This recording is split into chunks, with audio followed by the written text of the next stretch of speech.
Hi, I'm Kristin, and I am a coach with the Online Disc Profile.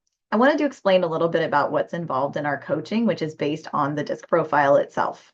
So first, the important thing is to understand what the disc profile is. If you're new to disc, it's a behavioral assessment tool that helps us understand how people tend to behave and communicate. And so it forms a really nice common ground to have conversations about your goals in work and in life. The DISC assessment will be based on four main personality styles. It's a very simple model: dominance, influence, steadiness, and conscientiousness. And everyone's a blend of those four styles. Knowing that blend for you helps improve communication, helps you build better relationships at work, and increase your performance. So once someone completes the DISC assessment, the coaching really begins with that. It's a one-on-one debrief of their results.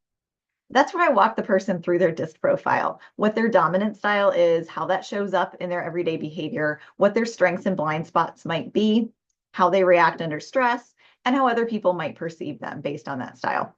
And it's totally a conversation. It's not a presentation. I'm not walking you through step by step. We're exploring the DISC profile and what that looks like for you together.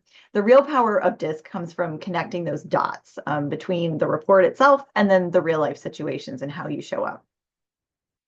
So next step then is to apply those insights from that profile to all of those real world challenges that you bring in with you to a coaching session.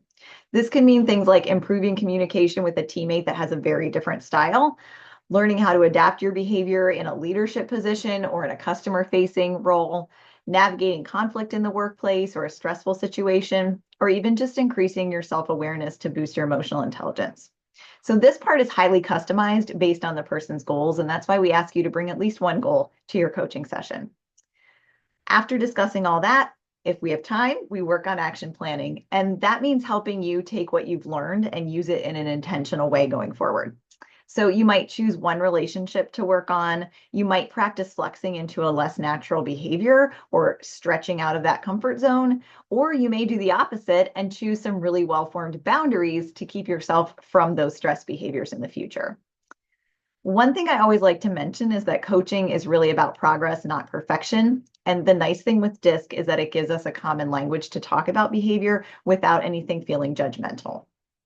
So in short, coaching with DISC is really intended to not give you a label, not just describe you in a graph form. It's really about helping people understand themselves better, adapting where it matters, showing up more effectively at work, and building strong relationships that make your work worthwhile.